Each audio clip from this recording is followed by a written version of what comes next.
You're listening to Mr. Allard's Neighborhood. Small town feel with big time ideas. After all, you are entitled to Brad's opinion. Here's your host, Brad Allard. Well, another great week here in the Burleson area. How you doing better? You doing better, Josh? Doing a lot better, yeah. Yeah, you told us before the show you had COVID, right? Yep, not the best time of my life, that's for sure. Oh, yeah, it's just a bunch of fun. It's Yep. So, but I guess you're better now, huh? Oh yeah, better. You take that horse medicine? Is that how it got you over it? Yeah. No, I tried to stay away from that. Okay.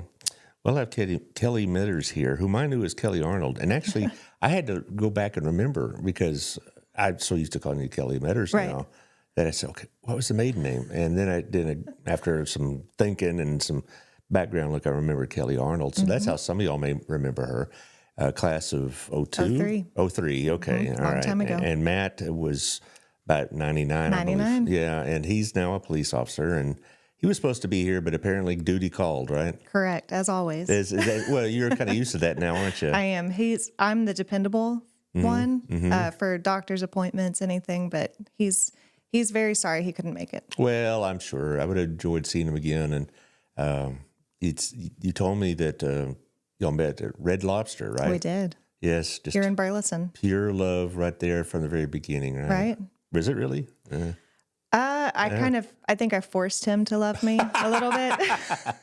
I manipulated him a little bit into liking me. Yeah, well, that's a very common story. Yeah, but it's worked out for 20 years. And we're going to talk about your adoption of essentially what is your second cousin, right? Correct. Right, that's what, and the circumstances behind all that. You can just tell us as much as you want us to know, and also how this has changed your family, but also really interested in the procedures, because I've had several friends over the years that have adopted a child, and it's not easy. Right. And, navigating through the system, and you had to go through the foster system, and you had to go through all the other, paperwork. And what it sounds like, yours actually was not easy, certainly, but you didn't have the opposition that sometimes it could happen in these things. I've had a couple of friends that had to go through the courts and all this other stuff, and the birth mom was, today, please adopt my child, tomorrow, not so much, and that kind of thing. And you didn't have to go through that, it sounds like. No, I would say ours was probably best case scenario with regard to that. I think because we're family, that helped the court system. That made it a little bit easier, and both parents are incarcerated right now, so that also that makes it a little easier, I suppose. Yeah, it's a little bit more clear for the state. It's interesting, both parents are incarcerated, and she's adopted by a police officer. The irony, ironic. Yes. Well, let's talk about the ads here, about the sponsors, then we're going to talk about the whole deal. If I can get through this show without hacking and coughing, I don't know about you, but the dust is killing me this week. It's been terrible. Yeah, my wife Robin has more susceptible to it, and she's hacking and snorting and coughing, and I sound like I'm talking from the bottom of a barrel, but whatever. Anyway, let's see what we got here. We got our friends over at our place. I bet y'all been there before. Love it. Yeah. Good coffee. Good coffee. Yeah, that's true, because there are a lot of places that they kind of go cheap on the coffee. Right. Otto will pay the extra dime or whatever it takes to get decent coffee. It's good. Yeah, good coffee and great meals, great service, great atmosphere. Same with Gina's Pizza. That's where I do a lot of my business, if you will. It's got the great musical backdrop. It's got good food, good service, just like you'd expect. So I really enjoy that place quite a bit. Also, our friends over at Old Pro Roofing, 817-734-2756 will get you John Williams, and he'll come check your roof out. He'll tell you if you need a new roof or just need repairs or if you're good to go, and also will help you navigate through the insurance maze and the hassle that goes with that, which is a bunch. But John is a very upright guy, so if your roof is fine, he'll tell you. He's not trying to upsell you or anything. He'll come and check it out for nothing. So 817-734-2756. And they're here in Old Town, so they're not some, crew that comes through the neighborhood every time there's a rainstorm. They've been in Old Town for over 20 years. Also, our friend Jeff Kelly, 817-781-0546 with the Wethington Agency at jeff@jeffkellyrealty.com. moving in and around this area, this is the guy that you talk to. He knows his real estate. He does not just Burleson, but Joshua. Godley's exploding. You still live in Burleson, right? I do. Yeah, your hometown. Could never leave. Couldn't stay away. Yeah, couldn't stay away. Jeff is really knowledgeable about what's going on with the rates and what's going on with the trends in real estate. So give Jeff Kelly, again, a call at 817-781-0546. And after you had a hard day of buying and selling houses, you need a workout. So go to HotWorks, and they have the infrared workout system, 11 different varieties for you to choose from. It's over in Burleson Commons, as they call it, off of Jeff Jones, near the theater and Kroger and all those areas. It's a really good workout because it's not as stressful on your joints and tendons and muscles. It's you'll get a quality workout without all the pain and agony that comes with it later, it seems like. So HotWorks is your place to go. Talk to Michelle. She knows what she's talking about. And who else we got here? Of course, Local Life Magazine with Tiffany Griffin. She's going to have her new issue is going to come out next week. It goes to 30,000 homes. It's going to be pretty easily found in most businesses around town.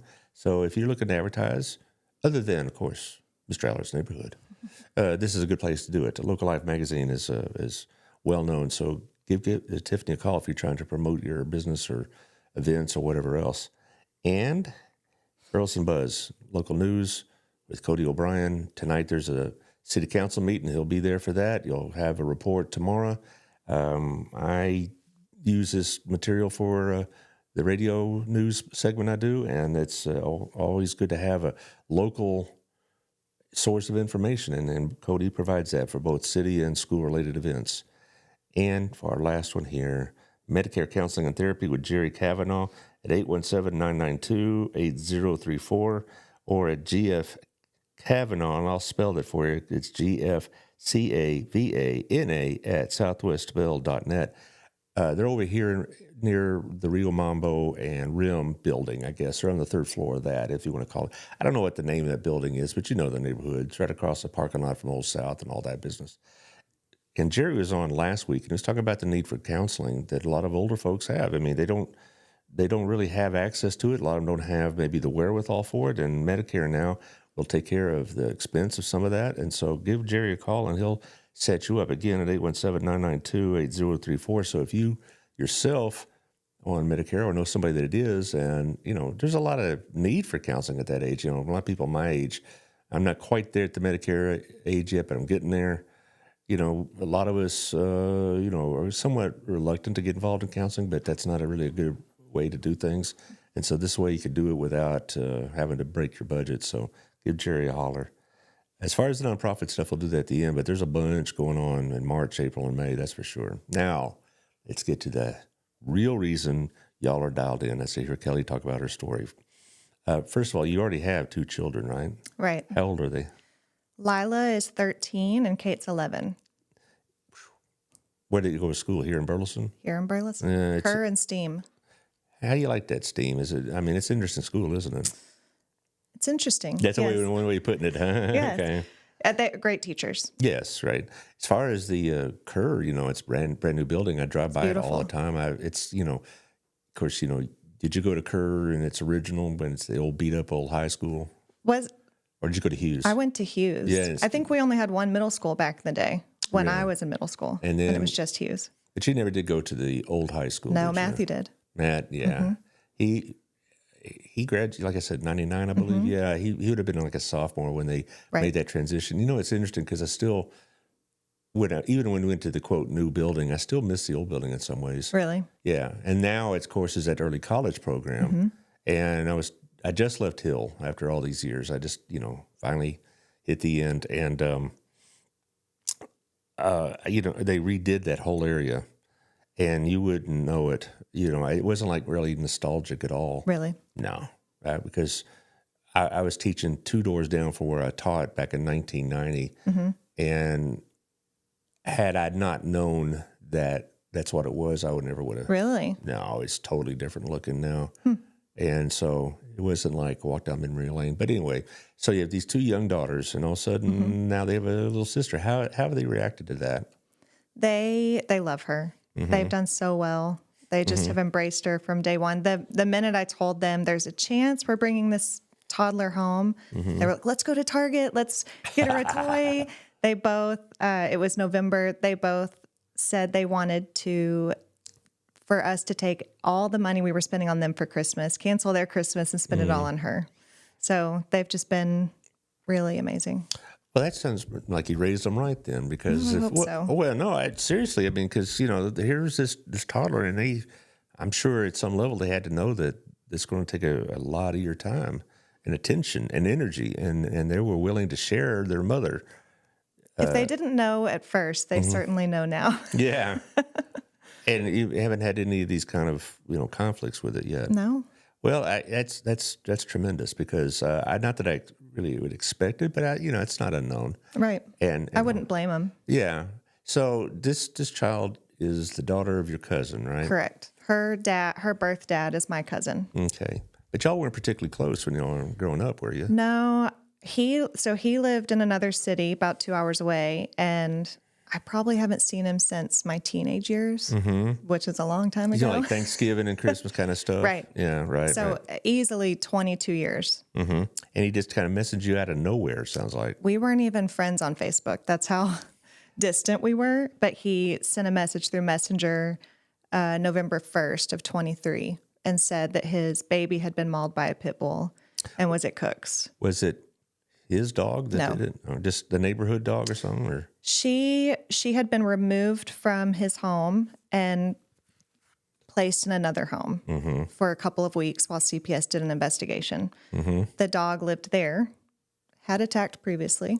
But so she was at a home that had a couple of adults and multiple kids and this pregnant pit bull. I wonder, I don't know, I don't want to get into all that, but I wonder, why, well, you tell me why. Why was the daughter in that situation? CPS had an open case based on some allegations of neglect, a few forms of neglect. And so while they were investigating that, she was there. She had to be removed temporarily. They didn't have any family close, didn't reach out to us, of course. So they said, well, we have these friends who can take her in. And that was, it wasn't technically a foster situation. It was more, these friends can take her in. She'll be safe over there. Not the best call, I'd imagine. Correct. But okay, so the dog attacks this little child, and I've seen pictures you put on Facebook, and there has been some lasting marks, hasn't there?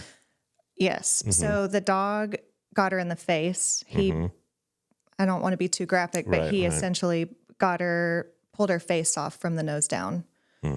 So 600 plus stitches in her face, 2 surgeons, 8 hours of surgery, almost pulled her kneecap off, had to be intubated in a coma. It was a pretty serious Good heavens. attack. And that's shocking. I mean, I really am. It's shocked that she actually looks like, I mean, if you did not know what had happened, you might not notice it right away. Right.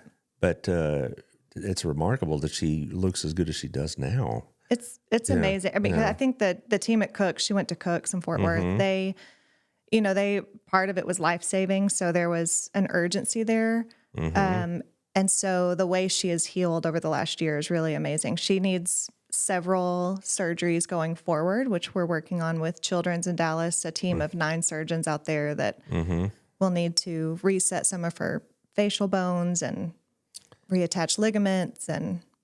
But going forward, we're hoping to minimize some of the lasting impressions of this attack. Does she remember it? No. Really? She doesn't. We later found out she was on a substance, which I have looked at as maybe it helped her not to feel all the pain. Maybe it helped her to not remember the attack. Maybe that's shock. I don't know. But either way, she'll tell you that she got bit by a shark. So we're like, hey, it's your story. Whatever you want to tell people. Well, that's actually better since I don't spend a lot of time on like Facebook Reels, but there's these reels going around of little babies playing with puppies and dogs and all this other stuff. And I think it's cute, but whatnot.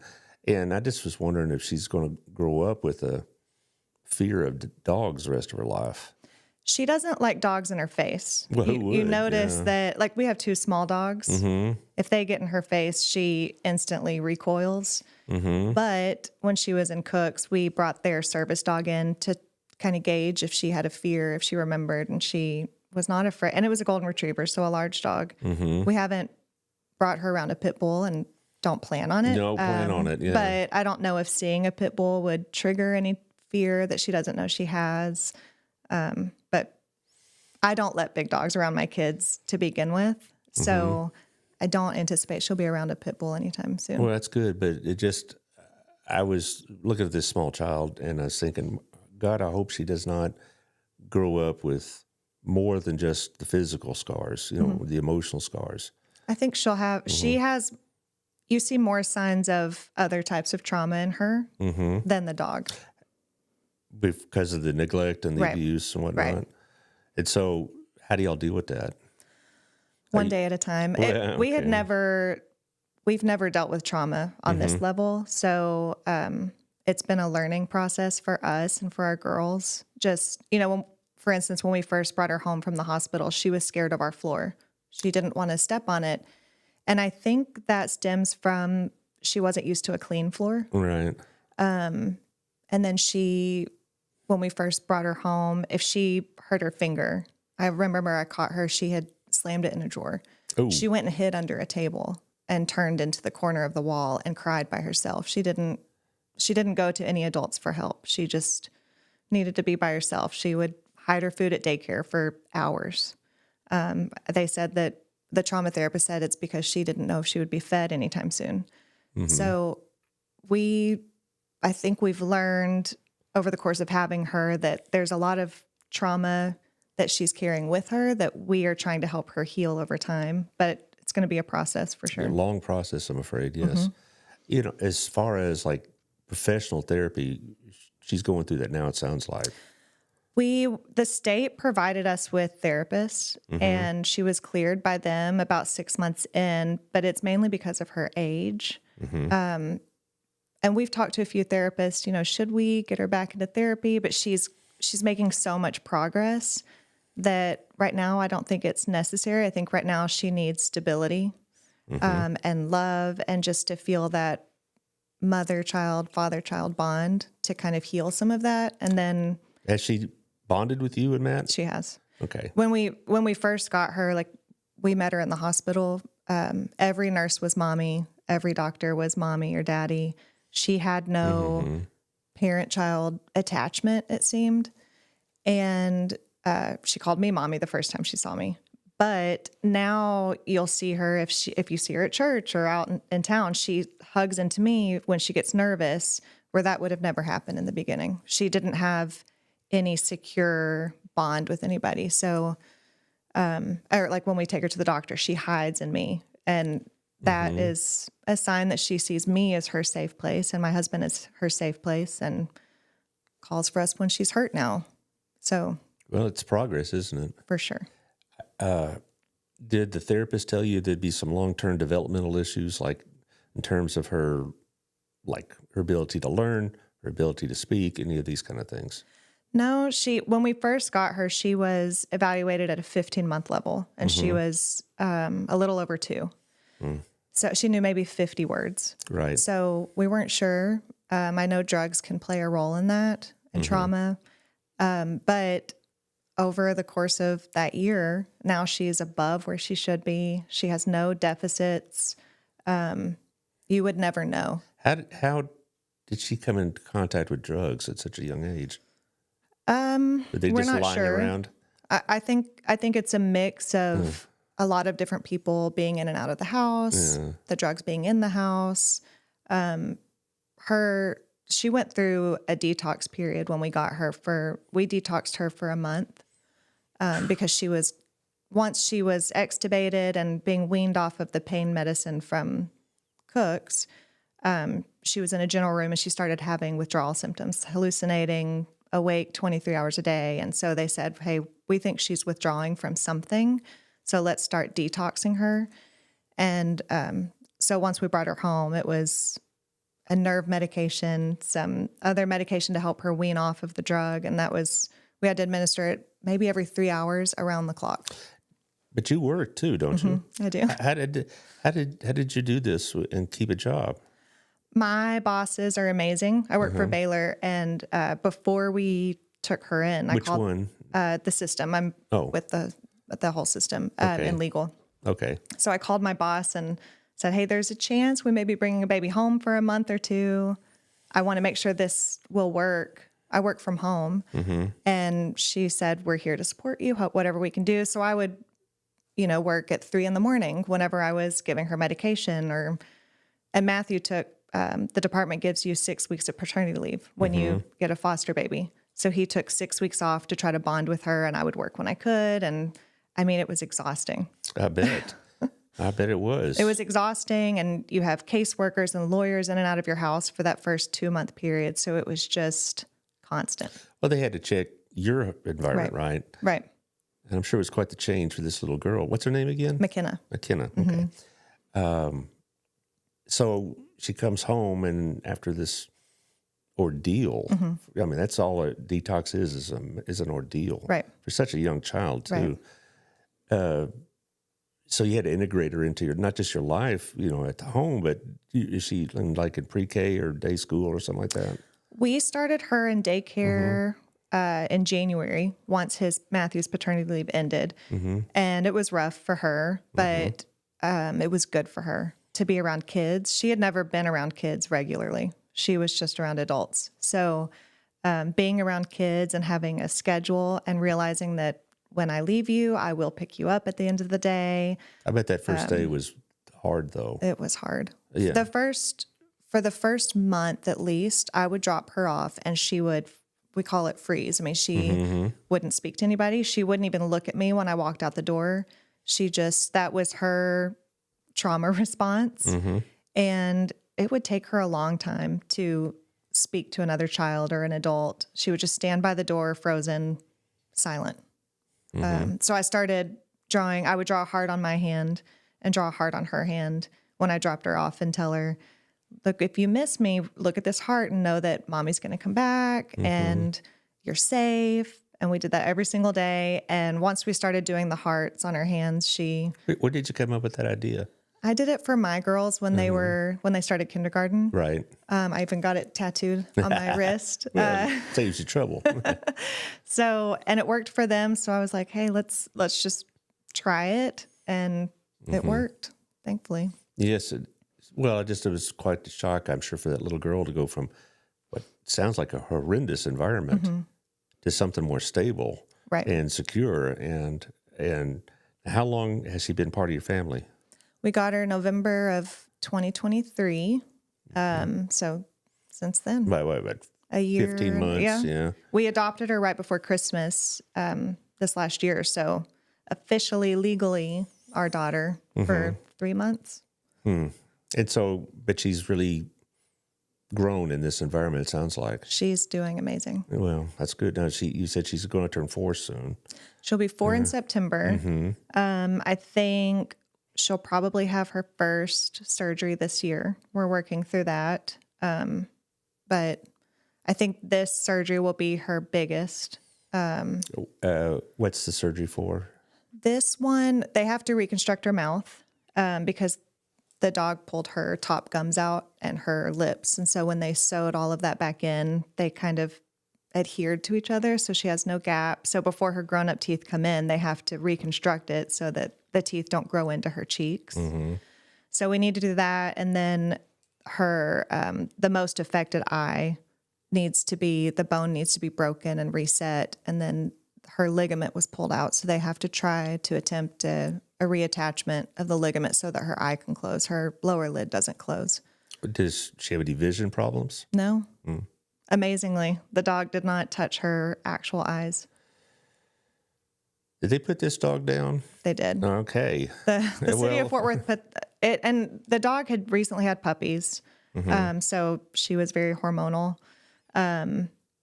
So the dog and the puppies, I believe, had to be put down. I think that's policy. But yeah, and it's wild in Texas. Pit bulls are not covered by homeowners insurance. What? It was they were removed as a breed, which is really wild to me that they're allowed in the state, but the state says they're too dangerous to be covered by insurance. So any out-of-pocket expenses for her reconstruction are not on the dog owner; they're on us. Does your insurance cover it? I hope so. Her surgeon said he was going to do everything in his power to get it covered. It's challenging for health insurance because they may say, oh, well, that's cosmetic, some of the scar revision. So we're just hoping that the surgeon can code everything in a way that shows that this is not cosmetic, this is necessary to help her heal. So you've had to deal with the insurance companies? So far, not yet, because we haven't done any reconstruction. So I think that will come into question whenever she starts having her surgeries and we see the bills come in. And you say multiple, it sounds like a plural, surgeries. The surgeon prepped us for a surgery every other year well into her teens. I'm hoping that that's not the case. Holy moly. I mean, the dog broke a lot of bones in her face, and as they healed in the wrong spot. And then you've got a lot of tissue that's missing in her face. So she's very complex now. And of course, we want to give her a life where she doesn't wear a reminder on her face of the worst night of her life. So, we'll do whatever we can to help her. You sent us some pictures. Did Josh, did you get those? He's going to take a look. There she is. She's so cute. Yeah.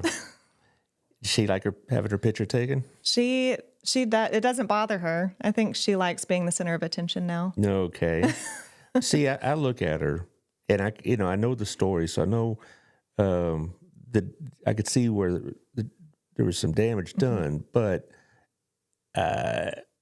she probably is remarkably healed. I mean, when you first got her, she must have looked a little bit different. You would not believe that the child we met in November is this same kid here with how she's healed. That side of her face, the right side, is paralyzed. So the right side is? The dog pulled the nerve from her face. So it's going to be that way for the rest of her life? Most likely. They can attempt a nerve transplant, but it's pretty invasive. I've had a friend, in fact, it was my old pastor, Mike Milburn, had a nerve transplant. And really? Yes, and it is invasive. Yeah. And it takes time to recover from. Yeah, she's got a road ahead of her for sure. But,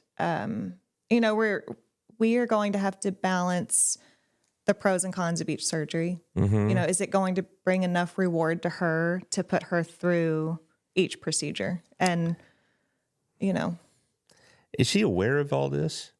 About surgeries and no. And all I mean, this? she's in the appointments with me, but she has such a fear of doctors that I think when we get into the doctor's office, she hides the whole time. So no, I mean, I think even for that reason alone, they're going to be rough on her because she's just so afraid of the doctor and hospitals. But when's the next surgery scheduled for? We have to consult with a special surgeon in Frisco for her lower eyelid. Once we do that, then they're going to set it at Children's, and we'll do that. Frisco's a long drive. Yeah. Yes. I used to live near there back when Frisco was just a greasy spot on the map. So now it's huge. Yeah, now it's huge. But I graduated from Plano. That's a nice picture. That's so a very cute. nice picture. Her big old brown eyes. Yeah. And you talk about her mouth. I wouldn't tell from this picture. No, you can't tell how bad her mouth is until you look inside of it. She had a full set of teeth, and the dog pulled her. I think she has 3 teeth remaining on the top, which is fine when you're 3. But I just think how this little child survived this. I don't know. I will say the firefighters that responded to her call had us at the fire station that first Christmas. They wanted to have a little Christmas for her, which was so sweet. And the captain pulled me aside, and he was crying, and he just said, this call was the worst one of my entire career. And he said he just picked her up and held her in the ambulance the whole way to Cook's. Didn't even put her on the bed. Well, but so I see her now. Yeah. And like I said, now I know the story, but if I just saw this, if you just put it on Facebook, hey, here's my daughter or whatnot, which is, I'm sure, how you refer to her. Right. I guess I wouldn't have really thought of anything. Say, hey, a cute baby. That's remarkable. As far as there's some more, the entire family. There's the big man himself. Yeah, and she's kind of hugging on him. I She's can tell. posing. She's posing. Oh, yeah. And see which is which here. So this is Kate, the 11-year-old. Well, honey, they won't be able to see you pointing on the radio. The brown dress is Kate. That's right. on the Brown dress is Kate, the 11-year-old. And then Lila, the 13-year-old, is in the white sweater. As I could tell, a couple more years, when the boys start coming around, they get to meet Big Daddy Matthew. Oh, he's ready. I think he and several officers will be on their first dates. Yeah. A few tables away. What a deal that is. Well, okay, so you said that your daughters just took to her like, their own sister, right? Mm-hmm. Yeah, they met her. So I was able to go visit McKenna when she was in the ICU for a couple of weeks. It wasn't until we went to court and became her official foster parents that the girls got to meet her. Well, let's talk about that part, because like I mentioned earlier in the show, I've had friends that have adopted, and even in those situations where it should be pretty smooth and no obstacles, it still was a lot of hurdles to jump. And in a couple of cases, what my friends had to go through, you go through all this process and then say, we'll call you, and they get a call saying, hey, there's a child in San Antonio. This is a real story from my old youth pastor way back in the day. That's what they call. Said it's on a Friday afternoon. He says, we got a child, if you can be down here by tomorrow. So he and his wife just got in a car and left overnight, and they adopted their son. And then their daughter was much the same way. And then same with another couple I knew that adopted all three of their daughters. And it was like, hurry up and wait. Yeah. Go through all that business and then, okay, we'll call you. But this case is probably a little different, I'd imagine, because of the circumstances. And being family makes it a little bit easier. When we told the caseworker we were willing to take McKenna in the hospital, this was maybe 2 days after the attack. They were at our house that weekend interviewing our kids, looking at our house to make sure it was clean and safe. I mean, obviously a big concern was, do y'all have big dogs? Right. So they said we were good to move forward. And then 2 weeks later, we were in court to take over custody. And at this time, she was still in the hospital. So it was really wild to be in court, and within 15 minutes, you have custody of a child that your kids have never met. You've only been around a handful of times. My husband had met her once. So we're talking about all this happened like just almost immediately. Right. It's not like some long process for you to consider, to ponder. Do we have room in the house? Do we have the furniture we need and all this other stuff? No. Do we have a bed that she could sleep in? It's basically make up your mind right now. Yes. And so you said, okay. Right. Now, from what you described originally, you said you'd foster the child. Did you ever really think that child was going somewhere else? I mean, Yes. Did you really initially you thought, where would she have gone? Well, I didn't think that she would go to another foster family because we knew that because we were family, we knew they weren't going to give her to a non-family foster family. But the whole time we fostered her, the question in my mind was always, are we going to have to give her back? Is she, could anything happen where the state decides they don't want us to be her foster parents anymore? It's like you're loving a kid knowing that she may be taken from you and at any moment. And we had to prepare the girls, Lila and Kate, for that too. The goal for the state is reunifying her with her birth parents. And so we always have to have that in the back of our minds. But the birth parents were not available. They were at the beginning. Okay. They have since been incarcerated, but for the first couple of months, we, had visits with them. So why would the state put her back in that situation, or anybody in that situation? I think, they give parents several opportunities to take classes and fix their situation. I think the state is kind of held to that standard that they give parents every opportunity to have their child with them. And, I think that's why it took a solid year of us fostering her before we got to adopt. Well, that story goes along with another family that was adopting a child. It's the fact that the mother graduated about 4 years after you did. So it's, it's roughly your age. And it was touch and go for 2 years. And what was happening there is that, well, the mother would change her mind and then change her mind again and change her mind again. And then once she settled on, yes, you could adopt my child, then like one of her aunts got involved or some other female relative got involved and on and on and on. It was an emotional ordeal for this young couple because it'd be right there within like a one court hearing away, and well, they wouldn't show up. The other side wouldn't show up for the court hearing, so they postponed it 2 months and all this other routine. And it was like they would just get right close to finally putting it all to rest, and they'd have it kicked down the road another 3 months. And it was just, we were all of us older folks. This was an ex-student of mine, and we knew the parents well. And in our Sunday school class, we're all like praying for this situation to be resolved. But it's like, wow, it's like a 2-year ordeal. And that's exactly what it was. It sounds like you had to navigate some of those hurdles, but not quite to that extent, I Right. hope. Well, and I think, one thing we'll always tell McKenna is both of her birth parents, for her dad to have reached out to me and say, she's at Cook's, can you come up, and to ask us if we'd be willing to take her in for a couple of weeks if CPS removed her. He loved her enough to contact us. And then when we got closer to termination, her birth mom wrote us a letter and let us know that she felt like we could give her McKenna a good life. And the strength that must have taken, I can't fathom it, but we will always communicate to McKenna that, her parents loved her enough to do that for her. So I think that also made things go a little bit smoother towards the end. Our hearings kept getting pushed also. Right. It was difficult because they were incarcerated at the time. So you were working with 2 different prisons, and, that was an ordeal in itself. But until adoption day came, we couldn't sleep easy. Yeah, I bet that's true. Are the mom and dad going to be part of McKenna's life going forward? I think in an ideal world, they would get out of prison, stay clean, be safe and stable, and be able to be a part of her life in some capacity. But, that's hard for me as a mom. I can't imagine keeping them away from her.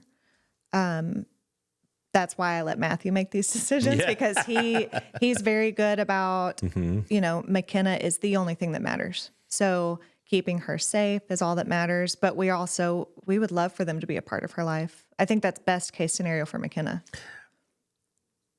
I don't know what that would take, but, maybe inviting them to holidays or whatever else. But I would personally, I'd have a really hard time letting McKenna go back to her parents, like for an overnight stay. No. Or anything like that. No, I think it's, once a year meeting at Chick-fil-A or once a year at a birthday party, that kind of situation.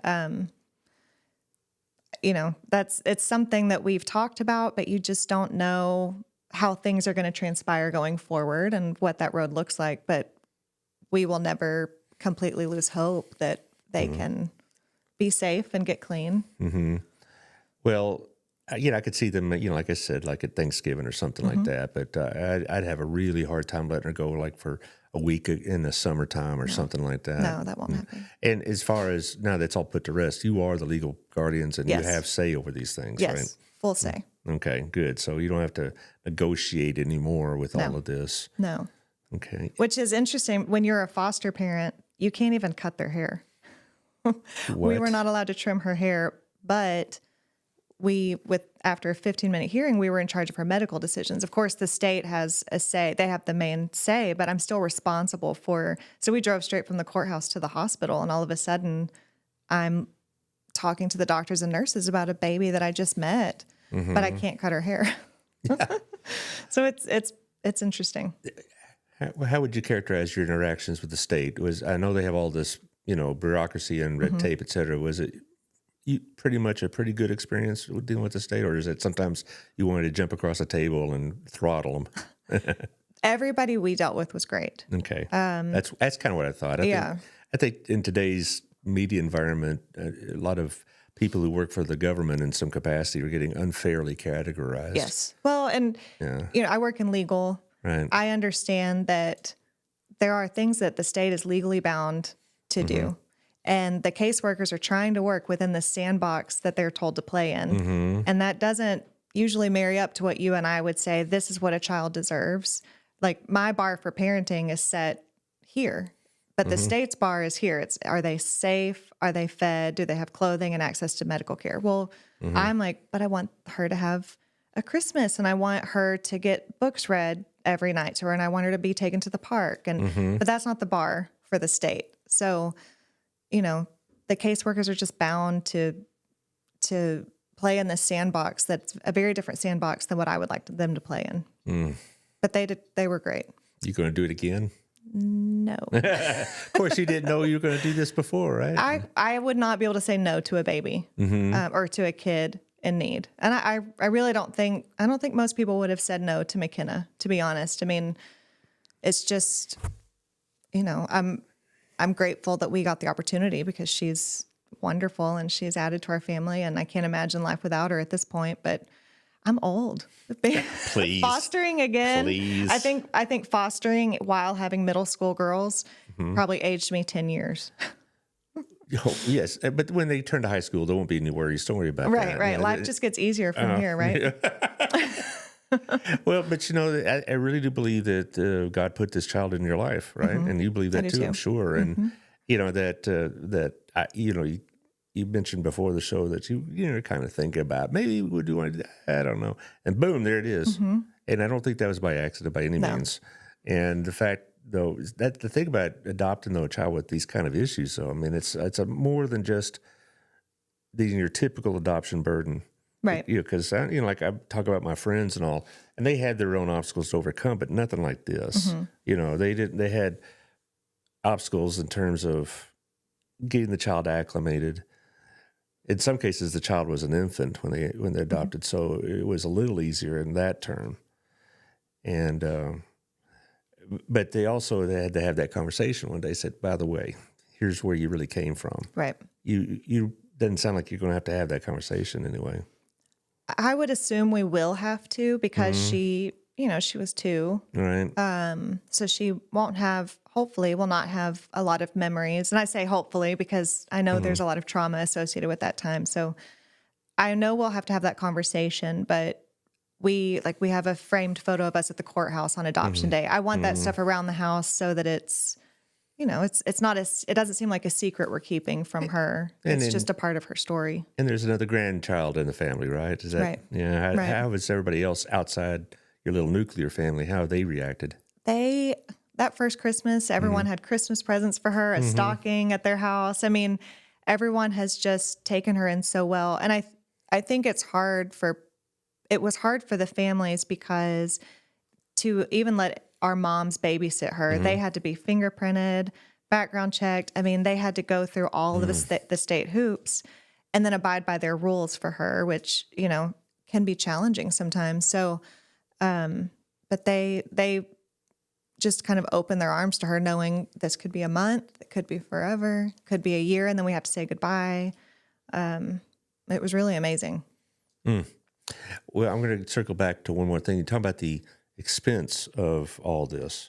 When do you think you'll know how much you're on the hook for? Probably when the bills arrive. Yeah, well, it's so hard in healthcare to get an estimate of what you're going to owe. And she's on 2 different insurances. She got to keep her Medicaid through the state, and then I put her on my Baylor insurance. But because some of her scar revisions may be considered cosmetic, neither of those insurances would cover that. So I don't know what financially we're looking at. I think I want to avoid thinking about it, to be honest, until I don't know it. Well, here's the deal. I'll just go ahead and throw it out here on the air, so now I'll be legally bound. When come back on the show and we'll do this again. And maybe you ought to consider a GoFundMe account or something like that. Well, Something like that. I appreciate it. Yeah. I mean, I don't know what they'll be, but is Matt's insurance going to cover some of this? We didn't put her on his. She's just on mine. Mine's pretty good. I think it will all boil down to how it's coded and if the doctor can make a case that this is not cosmetic. Eventually she'll have to have her nose completely redone. It collapsed on the inside. I don't know if they're going to say, well, because it's structural damage, this is covered, or are they going to say this is cosmetic and elective? Well, if they give you a hard time and you're on the hook, let's come back here and we'll talk about this some more and Thank you. see how people could help, because there's no reason why the insurance company shouldn't cover it. But everybody that dealt with insurance knows that they can be difficult. Right. I remember when Hayden was born, we had done all the pre-arrangements. And then the day after he's born, I get a letter saying, "Oh, you're not in the system, so you owe us $10,000." I'm like, "Oh, I don't think so." And so he had to get a lawyer involved and all this other stuff. And he just wrote a letter saying, "We'll see if a court won't take pity upon some poor school teacher and his baby boy against a big insurance company." Yeah. And then I got another letter saying, "Hey, it's all good." Really? Yeah. Wow. Yeah. Okay. It's. So, and I hope we don't have to go to that length, But Right. you're probably going to have to do a little wrestling with them, but maybe not. Maybe not. Everything else seems to have worked out. Yeah. I keep telling Matthew, I'm like, God did not call us to do this just to bankrupt us. No, exactly right. It's He'll take care of us. There was another family went to their graduation party for their son, and they gave us cards, and one of the cards said, it was like little Hallmark type cards. God's calling is God's enabling. Mm-hmm. And Robin put that on her mirror and it's still there. I love that. And because if this was meant to be by the Almighty, then he'll bring the checkbook. Yeah. Yeah, it doesn't mean you won't have some arguments to go, but he'll be there. Right. We won't be homeless at the end of this. No, he'll be there for it, because if it wasn't meant to happen, wasn't his will, then it wouldn't have happened. Mm-hmm. I agree. But I want to talk about a couple of the nonprofits for a moment, and then we'll let you finish up here. We got a lot going on in the next 3 months. This is nonprofit season for their events. I guess you can just run them, Josh. All right. There's one. I met this lady here. Sarah is her name.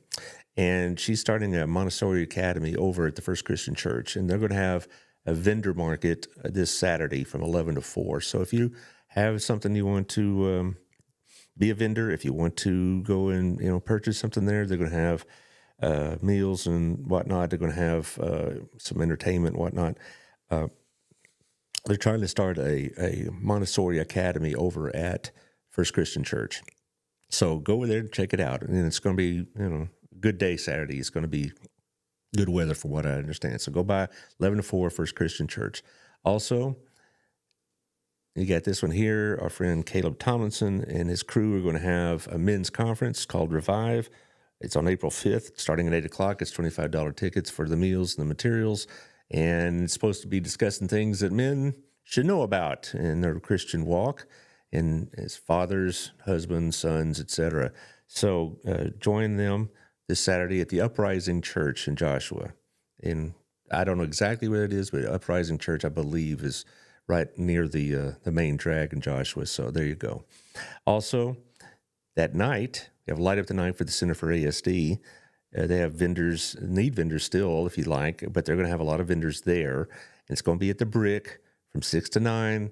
And they're going to have, again, they're going to have entertainment. They're going to have music. They're going to have all sorts of events for the small children. So for the Center for ASD, this is their big fundraiser. So Light Up the Night on April 5th. I'm way ahead of myself, April 5th. So that'd be a full day. You can go get revived and go get lit up, I guess, that night. Who knows? Also, we have Vineyard Vibes on the 27th. The 27th is a Sunday over at Lost Oak. This is the big fundraiser for Harvest House. Speaking of which, I'm going to segue here. Our friends in the food pantry business are going to be in a tight bind for a while. The USDA has had their budget cut significantly last week. I read about this Saturday's paper, And what that means is the Tarrant Food Bank is going to be impacted negatively, very much so, in terms of their ability to get food to many of the food pantries that they serve. So I'm trying to work out a situation where I can get the people who run both, all run Harvest House, the Crowley House of Hope, and Promises all on one show to talk about the greater demand that's going to be placed upon, food donors and things of that nature because of these budget cuts. So just remember that in the next few weeks, because our local food pantries are going to be, it's going to be tough, and we need to step up to the plate, guys. So Harvest House, the 27th. On the 26th, I don't know if you, Josh, if you have this one, 26th has is the Walk for Life for Next Step. All right. Walk for Life, they're going to be doing it at Bailey Park. Contact the Walk for Life.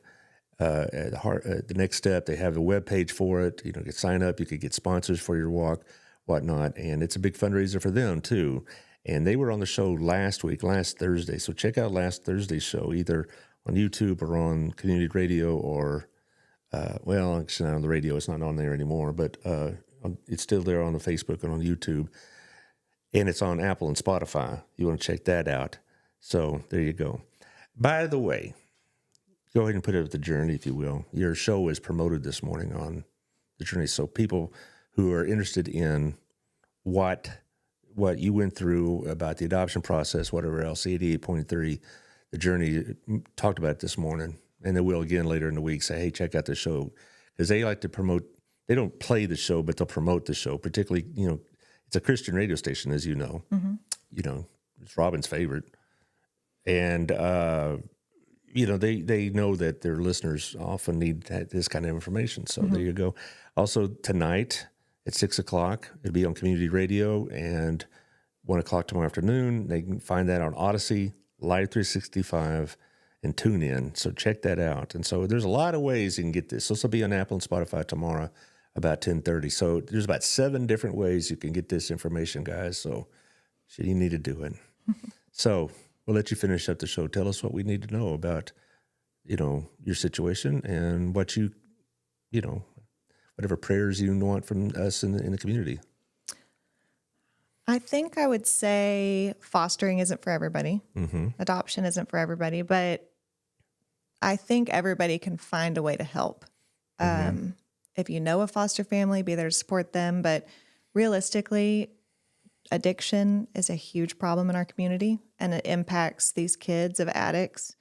So being a source of support for anybody going through any type of mental health challenge, addiction, that's how we're going to help the kids in our community, really, is giving support to these young parents and even parents. 40, that's how old my cousin is. We are not young anymore, but addiction is real. And I think my heart just really breaks for kids who are living in these situations, and for the parents too. Nobody wants to be an addict. And once those drugs take a hold of you, that is your priority. And it's very expensive to get help. So you may not be cut out to be a foster parent. It may not be part of your story. I don't mean cut out, but it just may not be something that you can do, but there are things you can do to help kids around us. Well, when I look at you and Matt, y'all turned out exactly like I thought y'all would. When y'all were kids, I thought y'all would turn out to be just like this. These kind of parents, these kind of people. Thank you. So it's good to see that. That's one of the benefits of being an old school teacher. You see people you saw as 16, 17-year-old kids turn into the kind of adults that they all are, and it's a blessing. It's been the biggest blessing of my career. Josh, thank you for everything. My next show is Thursday. We're going to have Derek Weathers from the Cleburne City Council. We're going to talk about what's going on over in Cleburne and share this with people. Share this with somebody that is either thinking about or is a foster parent or is going to be in the adoption process, because this is information they could use. And thank you, Kelly, for everything. Thank you. And we'll see y'all Thursday.